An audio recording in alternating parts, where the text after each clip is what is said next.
आज skill India programme को 8,800 करोड़ रुपए नया अप्रूवल मिला है और इसमें बड़ा फोकस लाया गया है कि कन्वर्जेंस पे बहुत ध्यान हो, क्वालिटी पे बहुत ध्यान हो और इस तरह से हो कि जिससे कोऑर्डिनेशन बने विभिन्न सेक्टर्स में। अब तक का जो अनुभव रहा, आप सब जानते हैं कि माननीय प्रधानमंत्री जी ने 2014 में जिम्मेदारी लेने के बाद में पहली बार भारत में स्किल मंत्रालय का स्थापना किया था। जो स्किल एक देश के लिए, नौजवानों के लिए, इंडस्ट्री के लिए, इकोनॉमी के लिए एक इतना इम्पोर्टेंट फैक्टर है और उसको हमेशा एक साइडलाइन किया जाता था। तो इसीलिए माननीय प्रधानमंत्री जी ने स्वयं इस इनिशिएटिव को लेके स्किल का मंत्रालय एक नया बनाया था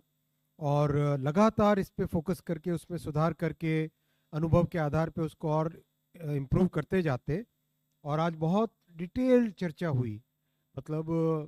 करीब करीब समझिए सभी ने पार्टिसिपेट किया, सभी ने अपने मत दिए, हर सेक्टर के बारे में चर्चा हुई और ये 3 विषयों पे बहुत ध्यान दिया गया कि सबसे पहले तो पीएम कौशल विकास योजना का वर्जन 4.0, जिसमें बहुत ध्यान दिया गया कि डिमांड ड्रिवन स्किल डेवलपमेंट।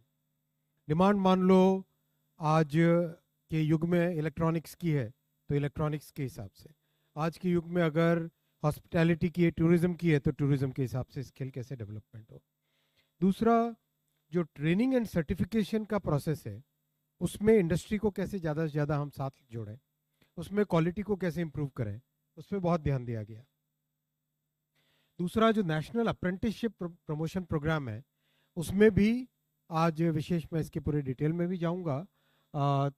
और इसमें इस बार ये ध्यान दिया गया कि मैन्युफैक्चरिंग और सर्विसेज दोनों में अप्रेंटिसशिप पे ध्यान दिया जाए। न केवल मैन्युफैक्चरिंग बल्कि मैन्युफैक्चरिंग एंड सर्विसेज दोनों में अप्रेंटिसशिप पे ध्यान दिया जाए।